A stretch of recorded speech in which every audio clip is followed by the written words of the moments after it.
Nosso bom e velho diário de bordo, clássico. Boa tarde a todos. Iniciamos nossa aula do dia 16 de junho de 2021, do período da Covid, aqui na V4 de Jardim da Penha, em Vitória, e hoje nós iniciamos um capítulo novo que é sobre o Segundo Reinado, beleza? Eu vou colocar certinho qual que é, porque esse capítulo aqui, ó, volume 3, frente B, módulos 9 e 10, são os que estão na sua apostila. Eles dividiram ó, o Segundo Reinado em duas partes, porque é um período longo, beleza? E aí eu vou postar isso para vocês hoje. Show de bola? Bem, na aula passada, nós paramos falando, senhores, sobre o fim das rebeliões regenciais. A última que você viu foi a Revolução Farroupilha, que terminou com um acordo. Olha o Exu Caveira. Em 1945, terminou num acordo chamado a Paz do Ponche Verde. E eu falei com os senhores ainda que o último regente era um regente conservador, que era o tal do Araújo Lima. Beleza, sejam bem-vindas. Eu até comentei assim, ó, o nosso camarada Feijó, o Feijó era um camarada de característica liberal. Ah, mas por quê, Ronde? Me lembra aí. Porque ele descentralizou e concedeu autonomia. Então, quando ele cria a Guarda Nacional, ele dá autonomia policial local. Quando ele cria o Código de Processo Criminal, ele dá autonomia judiciária local. Quando ele cria o ato adicional, ele dá autonomia política local. Seu cabelo está mais vermelho hoje, é impressão minha? Deve estar? Bonito. Está bonito. Está bonito.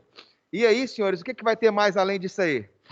Quando ele descentraliza e ele concede autonomia, esse camarada tem uma característica liberal. Só que você viu que ele foi obrigado a renunciar por causa das revoltas, e quem entrou no lugar dele foi o Araújo Lima, que era um conservador. Falei que conservador centraliza as coisas nele. Ele fez a lei interpretativa do ato adicional. Então, se antes a Guarda Nacional tinha autonomia, não tem mais. Agora é o regente que manda. Se antes era a elite que nomeava quem ia ser o juiz de paz, agora não é mais elite, é o regente que nomeia. Se antes tinha autonomia para as assembleias provinciais escolherem o próprio regente, escolherem o próprio governante, agora o regente pode escolher quem vai governar cada lugar. Mas onde isso vai chegar aqui no golpe da maioridade? O último governante, regente, é conservador.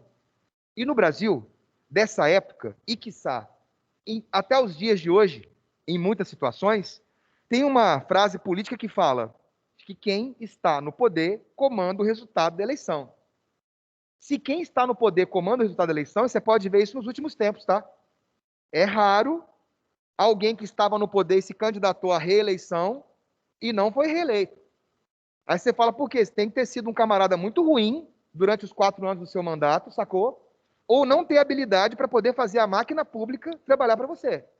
Aí você fala, por quê? Porque estando no poder, você tem poder sobre a máquina pública, sobre todo o aparelho estatal, e pode utilizá-lo em benefício próprio. Por isso que eu, Rondinelli da Silva Sauro, sou contrário à reeleição. Totalmente. Aí você fala, por quê? Porque dificilmente... mas ele vai pedir licença meses antes para poder ser candidato. Mas ele ainda é o camarada que mais tem influência naquele momento. Ele pediu licença, mas ele não deixa de ter acesso às coisas. Pelo menos não de todas.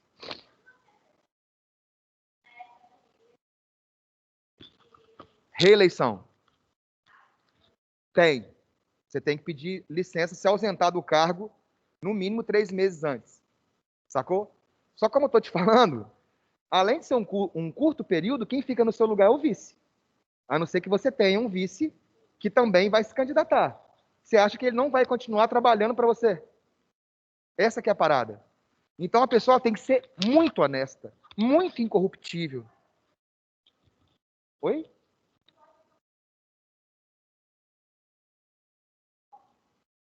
Se pode acontecer exceções? Podem, por isso que a reeleição foi aprovada. Só que eu estou falando que, em nome dessa justificativa de que pode ter uma pessoa muito boa, que eu quero que ela continue, eu abro brecha para um monte de pessoa muito ruim continuar. Então, uma faca de 2 gumes. É um pensamento que você deve ter da seguinte forma, para ver se eu consigo te convencer. Quando uma pessoa vai ser candidato a alguma coisa e ela anuncia o projeto de campanha dela, ela anuncia para quanto tempo? 4 anos, um mandato, beleza? Se essa pessoa chega no final do quarto ano dela e ela vai para a propaganda eleitoral e ela vai e fala assim, ó, Fiz muito, fiz isso e aquilo, mas precisamos mais. Eu já abandono aquele cara. Aí você fala, por quê?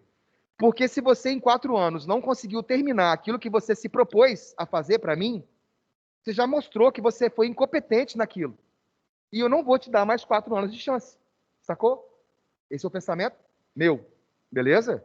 Agora, tem pessoas que vão enxergar só os lados positivos da parada. Ah, ele não conseguiu terminar isso, mas ele fez aquilo, aquilo, aquilo outro. Eu entendo isso. Só que pelo próprio princípio da democracia, a democracia ela tem um princípio da rotatividade.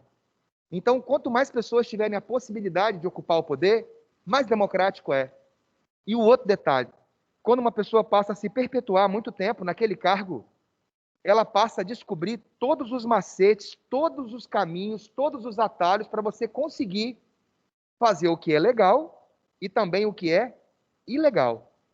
Um camarada que ocupa o poder pela primeira vez, se ele vai tentar roubar ou desviar, como ele não tem experiência, a chance da casa dele cair é gigantesca.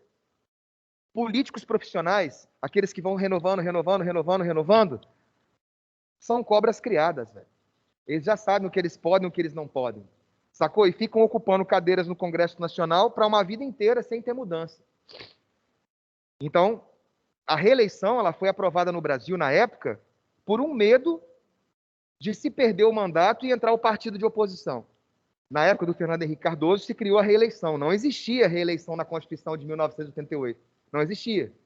Mas, na época, quando o Fernando Henrique Cardoso ganhou a eleição e ele fez o Plano Real, como ministro do Itamar Franco, na época que ele foi candidato à presidência, ele falou assim, ganhou a primeira eleição, primeiro turno ele ganhou, por causa do Plano Real. E quando foi chegando no final do mandato dele, ele criou aquela parada do voto do medo ou o voto da esperança. O voto do medo era o quê? Ó? Se nós não apoiarmos a reeleição e eu não puder ser candidato para continuar com o Plano Real, a oposição, que é o PT do Lula, vai chegar e ele vai acabar com tudo. E aí, na época, o Congresso Nacional aprovou a reeleição e o Fernando Henrique Cardoso, de novo, foi eleito. Mas foi um feitiço que virou contra o feiticeiro. Porque no final do segundo mandato do Fernando Henrique Cardoso, o Brasil entrou numa grave crise econômica. O real foi desatrelado do dólar. E o real, que estava R$1 igual a $1, foi parar em quase R$5, igual está hoje. Tivemos crise de abastecimento energético, porque as pessoas consumiram muito eletrodoméstico e não tinha energia suficiente para poder ligar em casa. Mais ou menos com o que está prestes a acontecer nos próximos meses, sacou? E aí, o Fernando Henrique Cardoso foi reeleito, mas não conseguiu eleger o suplente dele, que seria o Zé Serra. Aí entrou o Lula. Aí o Lula ganhou de novo. Indicou a Dilma Rousseff, ganhou de novo. Então, aquilo que eles não queriam que acontecesse, que era para ter reeleição, para evitar o PT de ganhar, o PT ganhou e fez isso 2 vezes com 2 pessoas. Sacou? E agora está a proposta sendo debatida de novo no Congresso. Se vai ter a possibilidade de reeleição ou não. Os caras estão querendo passar projeto no Congresso de não ter reeleição igual nos Estados Unidos, velho. Tipo assim, você pode ser reeleito no máximo 2 vezes, não mais, no resto da sua vida. Ah, é assim lá? É. Então, Barack Obama, eu posso ser reeleito? Pode. E depois, daqui a 10 anos, eu posso voltar a ser candidato? Não. O máximo que você pode são 2 vezes. E aí a galera está tentando puxar aquela ideia de lá para cá. Porque se aprova, já era Lula de novo. Ele já foi 2 vezes, então ele não poderia. Então tem um montão de coisas que estão a transitar por essa parada. Sim.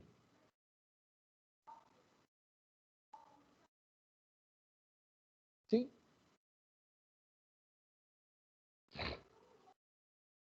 É aí que eu estou te falando que foi o começo da conversa.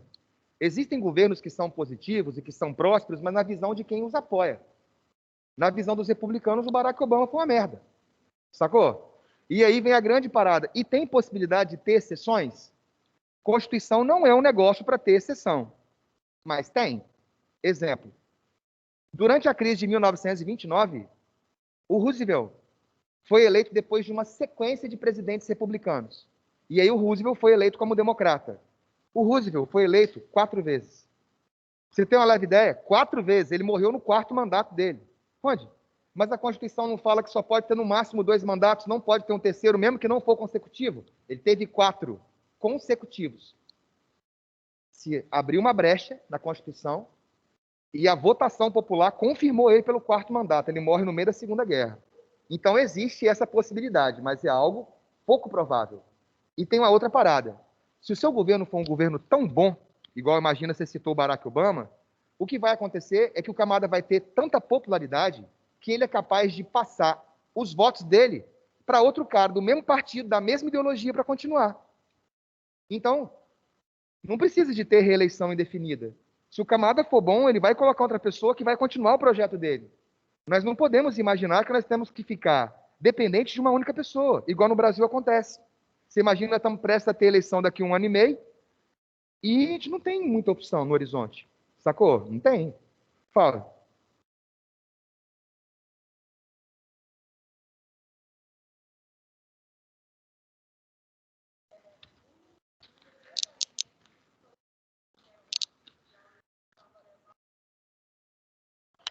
Rapaz, não pode mudar a lei até chegar no ano eleitoral. Sacou? Então, por exemplo, se não mudar a lei até 1º de janeiro do ano que vem, já era. Sacou? Não pode mudar a lei no ano eleitoral. Mas até dia 31 de dezembro corre muita água debaixo da ponte. Sacou?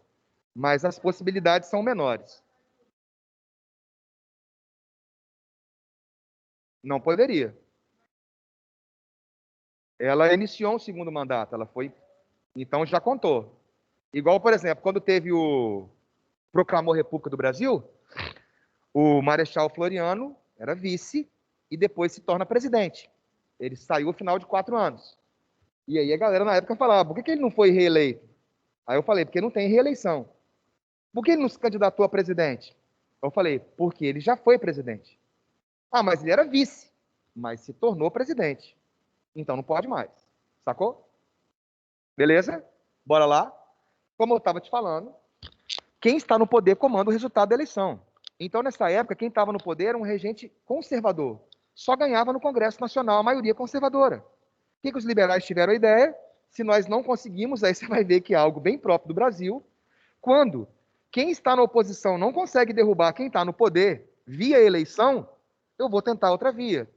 E nós sabemos que no Brasil a outra via se chama golpe. Acontece ao longo da nossa história o tempo todo. Descarados ou não. E como seria esse golpe? Golpe da maioridade. Qual é dos liberais? Ganhar a eleição nós vamos ganhar? Não, os caras vão fraudar, vão corromper e vão ganhar. Como a gente faz? Vamos chegar para o Pedrinho. Pedrinho tem 14 anos de idade. Com 14 anos de idade, vamos falar, aí, Pedrinho, você quer virar imperador? É lógico que ele vai falar sim. Quem ia falar não? Quando eu estou na segunda série, eu faço essa pergunta para os meninos. Dá para fazer aqui também. Se oferecesse para você ser imperatriz do Brasil, você ia falar o quê, minha filha? Sim, óbvio. E você, da Malásia? Você ia falar o quê? Não, do Brasil. Você ia falar? Sim. Sempre tem um menino que fala assim, não. Eu ia falar não. Na segunda série, um monte fala isso. Eu ia falar não. Eu falo, para de pegar mentira. Ah, minha, não, mas é porque eu não teria capacidade para poder governar o Brasil. Eu falei, minha filha, você não tem capacidade para estar na sala. Não tem nada a ver, não, rapaz. Você pode. O que tem a ver uma coisa com a outra? Ah, mas por quê? Eu falei, não fica dando uma de humilde, não. Você queria ser imperatriz, sim, ter o poder moderador, mandar na porra toda e tudo mais, sacou? E outra coisa, se num primeiro momento você falasse assim, ah, eu sou muito humilde e eu não tenho conhecimento político e vai chegar um cara em você e fala assim, rapaz, você não precisa de conhecer física quântica e nuclear para poder fazer uma bomba atômica, não. Você tem que contratar alguém que faz para você. Você vai ter o poder moderador, pô. Aí, contrata o Posto Ipiranga para ser o seu ministro da Economia. Contrata o Sérgio Moro para poder ser o bastião da justiça brasileira. Você não precisa de ter o conhecimento acumulado. O exemplo que eu citei do atual presidente é de trazer pessoas que são muito conhecidas nesse setor, em cada setor desse, para auxiliar ele. Sacou? Você gostando ou não, isso aí vai acontecer ao longo da história do Brasil. O camarada não sabe fazer, ele contrata alguém que saiba. Só que quando você não sabe nada daquele setor e você contrata alguém que é o bambambam bam, bam da parada, às vezes você não vai conseguir dar conta do que ele faz, ou não vai compreender o que ele faz. Mas a grande parada não era essa. Ah, por quê? Porque o Pedrinho queria ser imperador? Óbvio que ele queria ser. Só que o Pedrinho não era um menino de 14 anos igual eu era quando eu tinha 14 anos. Aí você fala, por quê? Porque na ideia dos liberais, um moleque de 14 anos, igual a menina que eu falei que é humilde na sala, de fato, não sabe governar um país de dimensão continental igual o Brasil. Não sabe. E aí muitos imaginavam assim, vamos governar através dele, manipulando-o. Sacou? Ele não vai saber governar, a gente vai governar através dele. E aí os liberais chegaram, Pedrinho, quer virar imperador antes? Ele demorou. E o povo vai achar massa? Vai. O povo vai fazer até uma musiquinha para ele, pô. Queremos Dom Pedro, embora não tenha idade. A nação dispensa a lei e viva a maioridade. E o povo brasileiro saiu pulando, soltando foguinhos de artifício pelas ruas, quando o Pedro foi coroado antes de completar 15 anos, pô. Fala, velho.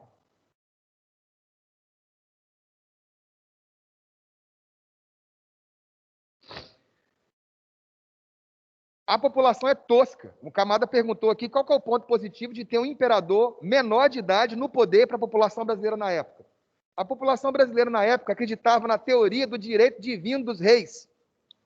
A maior parte do povo acreditava que o Brasil estava prestes a se fragmentar num monte de revolta porque não tinha um governo de autoridade, não só de sangue, de ser nobre, mas de não ter autoridade divina para governar. Sacou? Eles não respeitavam os regentes, não os consideravam os caras originais do poder, não eram da realeza e não tinham a divindade ou a orientação dela, sacou? Tanto é que nem o poder moderador eles tinham. E aí, quando Pedro ocupa, de início acontece aquilo que os liberais imaginavam, o povo aceita, o povo bate palma, e os liberais, meu velho, ó, antecipou a maioridade, conteve as rebeliões que podiam fragmentar o país, trouxe estabilidade política, tudo que é próprio da monarquia volta. Poder moderador, que é de uso exclusivo do imperador e está acima dos outros poderes, volta a existir na mão do moleque de 14 anos. Conselho de Estado, que é um órgão consultivo do imperador, tinha sido deixado de lado durante a regência, volta a funcionar. E ele vai nomear um ministério feito só de liberais, velho. Esse primeiro ministério, chamado de Ministério Liberal ou Ministério dos Irmãos, porque foi composto das famílias Andrada, Cavalcante e Coutinho, a maior parte dos ministros eram dessas três famílias. Inicialmente deu certo aquilo que os liberais imaginavam. Mas, como eu te disse, só inicialmente. O Pedro, com 14 anos de idade, talvez alguém aqui esteja na condição dele, eu vou falar por mim. Eu, com 14 anos de idade, não podia me comparar ao Pedro de forma alguma. Com 14 anos de idade, o Pedro já tinha 2 formações superiores. Com 14 anos de idade, o Pedro já falava 8 idiomas fluentes. Você tem ideia? Ele aprendia sozinho o idioma, aprendia a gramática do idioma e só chamava o professor para poder poli-lo. Ó, essa pronúncia aqui é dessa forma. Ó, essa palavra aqui tem essa acentuação. Só para poder acertar o cara, porque o resto ele já sabia. Com 14 anos já tinha registrado várias espécies da fauna e flora brasileira. Com 14 anos já estava lançando a base do que ia ser o Instituto Brasileiro de Geografia e Estatística. Com 14 anos e até os dias de hoje, ele é o maior leitor individual de livros da Biblioteca Nacional. Só isso. Eu com 14 anos, eu soltava pipa no banheiro. Se é que você me entende. Só de bicano. Pensava em porra nenhuma quando eu tinha 14 anos de idade, rapaz. Sacou? E nada. E olha o grau que o moleque tava. E aí quem achava que iria manipulá-lo, foi por ele manipulado. Sacou? Eu acho o Pedro II um dos políticos mais destacados, se não o maior político da história do Brasil. O cara é diferenciado. Sacou? E deu bastante sorte. Se por um lado o pai dele era tosco, de pouca educação, de pouco conhecimento político, ainda deu azar econômico na época dele. O Pedro II, filho, tinha um conhecimento político imenso, uma habilidade, uma oratória espetacular, sacou? E ainda deu sorte pra caramba, que na época dele é a época de que bomba o café. Fala aí, minha filha, qual a sua dúvida?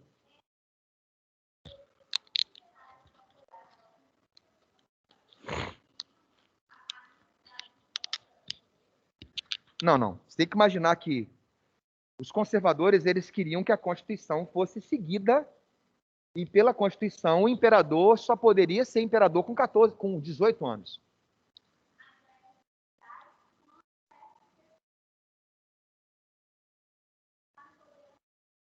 Porque pela Constituição não poderia, por isso que é golpe. A Constituição brasileira falava que o imperador só poderia ser coroado com 18 anos. Então, os conservadores que estavam no poder teriam pelo menos mais um mandato.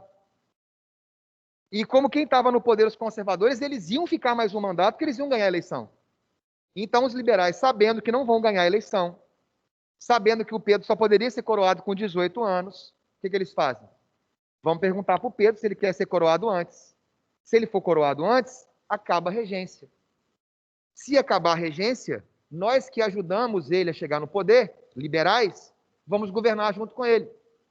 E ele vai afastar os conservadores do poder. E isso foi o que aconteceu inicialmente. Tanto é que quando ele nomeou o Ministério Liberal, ele acabou de mandar o Ministério Conservador embora. Sacou? Então, nomeou o ministro da Saúde, Educação, papapara, lolô, liberal. No entanto, o Congresso brasileiro daquela época era o Congresso da época da regência. Era um Congresso feito por conservadores. Então, não adianta eu ter vocês como ministros liberais que vão apresentar projetos no Congresso Nacional, porque o Congresso Nacional vai votar contra. Ele é conservador. Então, Pedro, no alto dos seus 15 anos de idade, usa o poder moderador e dissolve o Congresso Nacional. Manda todo mundo embora. Onde? Mas aí ele vai governar sozinho? Não. Vai ter uma nova eleição. Inclusive, a primeira eleição do segundo reinado vai ter um nome bastante significativo. Eleições do cacete. Lembra que eu falei que quem está no poder comanda o resultado da eleição. Quem está no poder agora, junto com o imperador, são os liberais. Quem vai coordenar a eleição são os liberais. E sabe o que aconteceu? Quando saiu o resultado da eleição, ela foi tão fraudada que, em média, de cada 10 eleitos, 8 ou 9 eram liberais. De 80% a 90% dos candidatos vencedores eram liberais. Isso nunca tinha acontecido na história do Brasil, nunca. Sempre deu resultados equilibrados. E aí, velho, por que aconteceu isso? Fraude, violência, corrupção, tudo que você imaginar. Cidades que tinham 1.000 pessoas, aparecia a urna com 2.000 votos para os liberais. A vontade de votar no liberal era tão grande que o cara ressuscitava, sacou? Cidade que tinha maioria conservadora, o pessoal ia votar na hora de pegar a urna e levar para o tribunal eleitoral, sequestravam a urna sumia, sacou? Mas tipo assim, roubaram na mão grande, como diz lá na roça. E aí, Ronde? Por isso esse nome de eleições do cacete, por causa da fraude, por causa da violência, forçar o cara a votar no liberal, proibir o conservador de votar. Só que aí vai acontecer o quê? Aqui. Quando sair o resultado da eleição, os conservadores não vão aceitar o resultado. E vão pressionar o Pedro. E aí você vê a diferença entre um reles mortal igual eu e o Pedro II. Eles vão chegar para o Pedro e vão falar assim, Pedro, se você aceitar o resultado dessa eleição, você está aceitando o resultado da eleição mais fraudada da história do Brasil. E você não é uma pessoa como eu, não. Tudo que você faz é registrado para toda a história, para toda a eternidade. Você vai ter acompanhado no seu nome lá, na história, de que você foi o imperador que teve a eleição mais fraudada da história. Você quer isso para você? E aí, por incrível que pareça, nós, ou pelo menos a maioria de nós aqui, simples mortais, fazemos cagadas ao longo da nossa vida, em maior grau, menor grau, de tempo em tempo, ou o tempo todo. Mas com o tempo, essas cagadas vão sendo esquecidas, ou pelo menos as pessoas não falam tanto delas. Sacou? O tempo vai fazendo questão de apagar. Biologicamente, nós fazemos isso. Porque se nós lembrássemos de todas as cagadas que nós fizemos ao longo da vida, nós seríamos uma população muito mais deprimida do que nós já somos. Sacou? Então, tipo assim, mesmo que eu fizer uma merda colossal, 1 ou 2 gerações depois de mim já esqueceu. Ou você acha que quando você morrer, o seu filho, o seu neto, seu bisneto, seu trisneto, seu tataraneto vai lembrar de você? Não é porcaria nenhuma. No mal, uma geração depois de você e foi. Você perguntar para a maioria aqui se conhece o bisavô, o que foi, o que era, se viveu com ele, a maioria não viveu. Não conhece, não sabe o que foi, nem quem é o nome. Só para você ter uma leve ideia. Agora, um camarada, meu velho, que é um rei, não, vai acompanhar ele. E aí o Pedro se tocou, sentiu o baque. E com a mesma facilidade que ele mandou os conservadores embora e nomeou um gabinete liberal, Ele manda os liberais embora e traz os conservadores de volta. Com a mesma facilidade que ele convocou uma eleição, ele anula a eleição e faz ter outra. Sacou? E aí ele começa a alternar. Ora liberal, ora conservador no poder. E é claro, né? Os conservadores vão voltar para o poder, vai destituir todos os liberais. É igual acontece nos dias de hoje. Você tinha um prefeito do partido A. Aí o prefeito do partido A perdeu a eleição. Entrou o prefeito do partido B. O que ele faz? Tira todo mundo do A e traz o do B. É a mesma coisa que vai acontecer aqui. Inclusive, em cidades do interior é muito mais fácil de você ver isso e ver como que os caras disputam a eleição. Não é por ideologia, é por sobrevivência. Porque se o meu candidato perde, eu perco o emprego. E isso acontece horrores. Não é nenhum, nem dois, nem três. Sacou? Então você vê assim, pô, os caras têm um ânimo político, né? Porcaria nenhuma, ele tá com medo de perder a boquinha dele, rapaz. Essa que é a grande parada. E aí? Quem perde chora. Quem perde reclama. Os conservadores chegando no poder centralizam tudo, né? Restauração do Conselho de Estado, já falei. Reformulação do Código de Processo Criminal, ó, centralização judicial. É conservador, centraliza. Os liberais vão reclamar. Isso não pode, isso não dá. Não pode dissolver o Ministério Liberal. Não pode fazer reformas centralizadoras. Nós temos que voltar para o poder.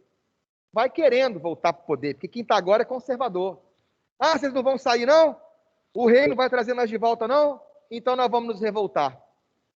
E aí começou. Revoltas liberais, ou colunas libertadoras. Olha onde elas vão acontecer e olha que detalhe massa. As duas primeiras revoltas de cunho liberal contra a monarquia naquele momento são de São Paulo e Minas.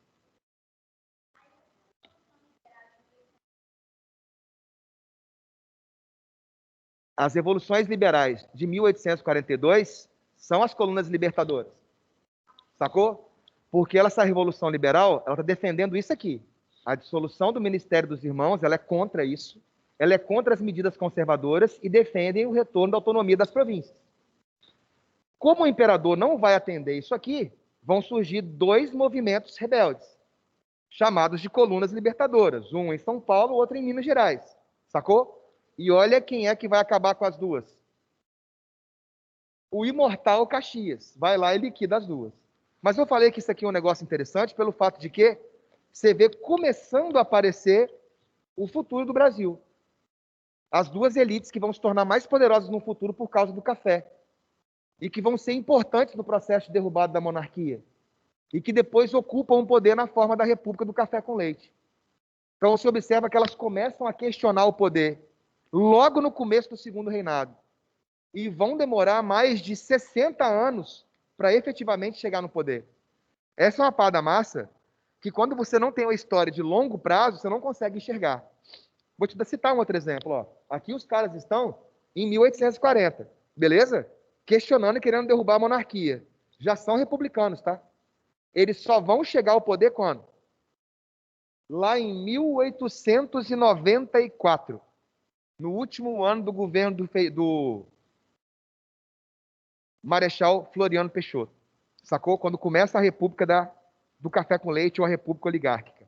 Vou te citar outro exemplo. Em 1920, você teve no Brasil um movimento chamado tenentismo.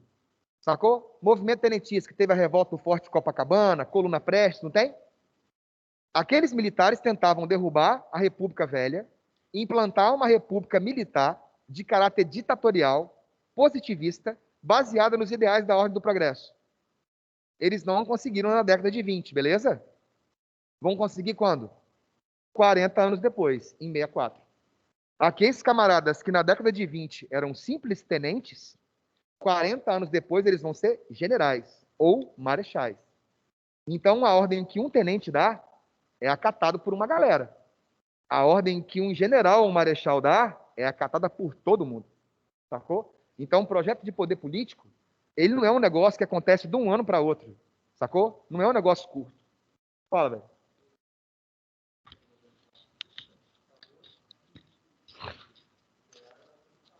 Também, começa como democrático e depois vai se tornar autoritário. Começa como democrático, populista.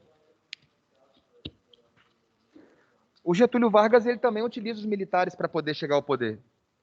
Nós vamos chegar nessa parte. O Getúlio Vargas ele vai usar os tenentes como massa de manobra no golpe de 30, sacou? E depois ele acaba utilizando os militares para poder implantar uma ditadura em 37. Mas nós vamos chegar lá nessa parte ainda. Pode crer? E aí, Ronde? E aí, você vai começar a ver que vai ter alternância entre liberais e conservadores várias vezes no poder. Chegamos na parte dos partidos. Lembra que eu falei com vocês que tem um monte de partidos ao longo do Império?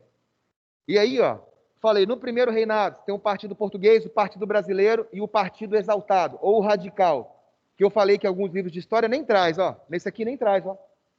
Ah, por quê? Porque os caras não conseguiam ser eleitos. Vai para a regência, vira Partido Restaurador, Partido Moderado e Partido Exaltado. O Dom Pedro morre lá em Portugal, não tem como mais ter Partido Restaurador. E aí vira dois partidos, o regressista e o progressista. Quando acaba a regência, o regressista vira o Partido Conservador e o progressista vira o liberal. De todas essas transições, a que mais vai cair, de cada 10, 9 vão ser desses dois últimos, do liberal e conservador. Com toda certeza, você já deve ter ouvido essas frases aqui e feito. Se você estudou comigo, foi questão da sua prova. Você estudou, mais uma galera aqui. Coloquei na sua prova, lembra da prova? Você também? Descreva o que é, ou explique a frase. Liberais e conservadores são farinha do mesmo saco, ou liberais e conservadores são vinho da mesma pipa. Você também? Pipa. Vinho da mesma pipa. Não tem um caminhão pipa? O caminhão pipa não é um tonel? Vinho da mesma pipa, vinho do mesmo barril, vinho do mesmo tonel. Ou ainda, nada é mais conservador do que um liberal no poder. Nada é mais liberal do que um conservador na oposição. Foi prova agora, corrigi semana passada para os moleques do segundo ano. Mais interessante que eles acham que a prova todo ano muda. Eles acham que muda todo ano, não muda todo ano. É a mesma prova. Aí você fala, você está de sacanagem? Não, não estou de sacanagem não. É a mesma prova, só muda a sequência das questões e a forma de perguntar a questão. A introdução dela, mas que no final a pergunta vai ser a mesma, vai. E se você acha que isso é um absurdo, você deve imaginar que as provas todas que você fez no ensino fundamental caíram as mesmas questões no ensino médio. E essas mesmas questões que eu falo aqui é que vão cair no Enem. Aí você fala, e erra. A gente vê no fundamental, vê no médio, vê no terceiro, vê no pré, erra e faz revisão e erra. Eu sou burro. Não, é muita matéria. É muita matéria. É muita.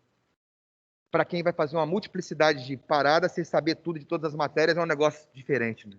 Por isso que eu acho a galera que está fazendo bastante empolgada e disposta. Fala, velho.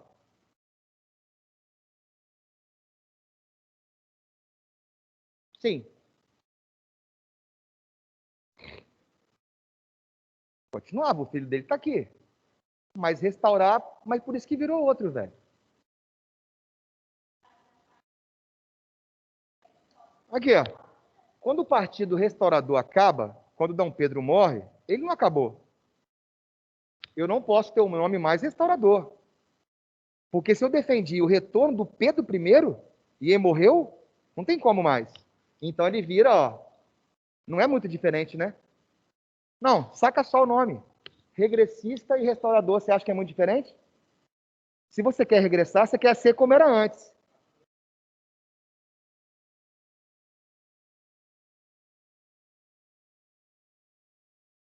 Mas o regressista fez o quê? Não era trazer... Você tem que imaginar que a regência ela é temporária por causa da Constituição. E o nome dos partidos quem dá são os caras, da época deles. Sacou? E tipo assim, eles poderiam ter dado outro nome? Poderia. Mas por que não deram? Mas quando eu falo para você que um partido restaurador não é diferente de regressista, em quase nada. Porque se restaurar é fazer ser como era antes, regressar é fazer ser como era antes. É o passado. E o passado é o quê? Monarquista. Sacou? Observa que esses partidos não são partidos republicanos. É porque às vezes as pessoas acham que, tipo assim, pô, o primeiro momento que os brasileiros estão no poder, eles estão tendo uma chance de proclamar a república, colocar um partido com esse nome, colocar com outro nome. Velho, nós temos que estudar as coisas que já aconteceram daquela forma ali, sacou? Como poderia ser, não tem como. Porque eles não fizeram isso, não tem como discutir. Sacou? Porque aí se, e se, e se. Aí não rola. Fala.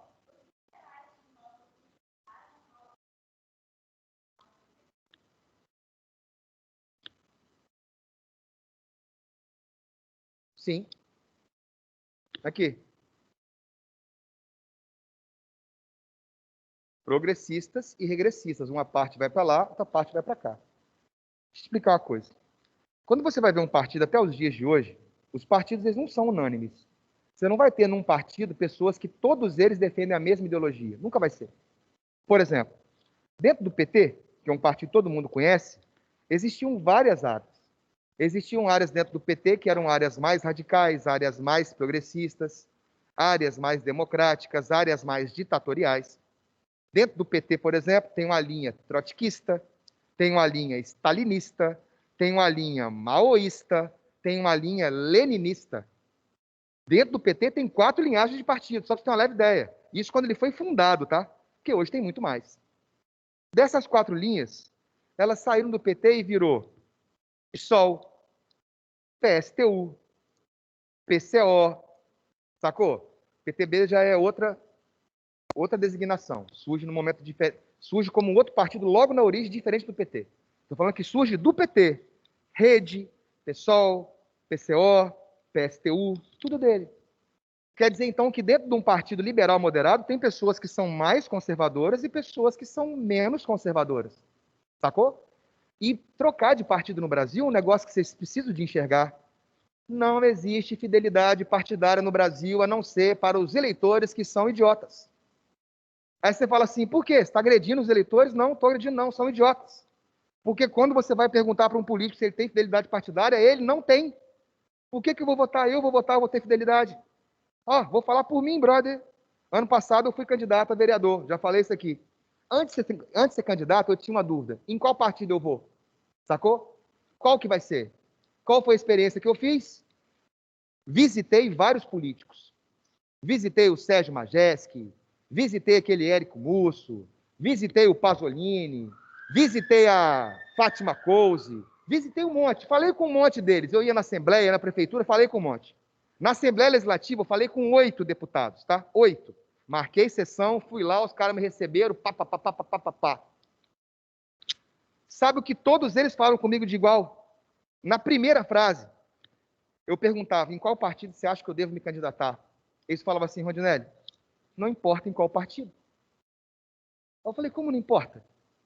E a sociedade polarizada, direita, esquerda, isso e aquilo? Aí os caras falam, Rondinelli, não importa. Eu já ajudei, ó, te dar um exemplo do Majestic, ele falou comigo, eu ajudei a fundar o PT no Espírito Santo. E eu fui eleito pelo PSDB.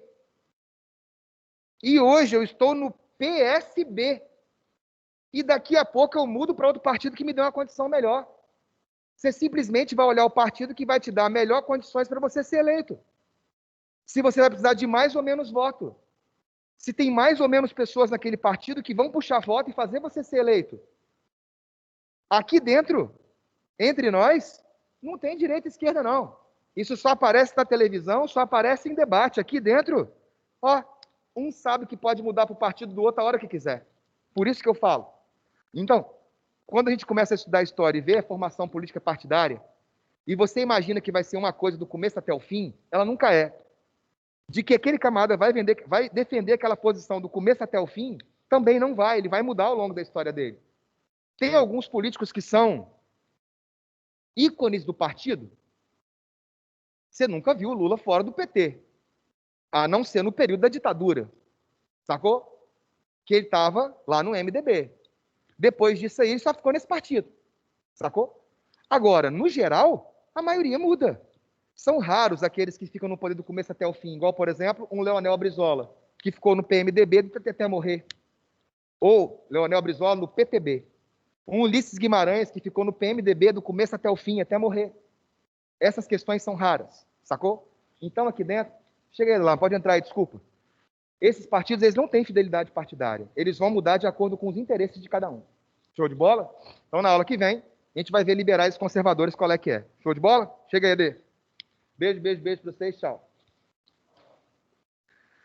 Montar um curso de formação política que não dá, vai bombar, velho. Montar um curso de formação política vai bombar.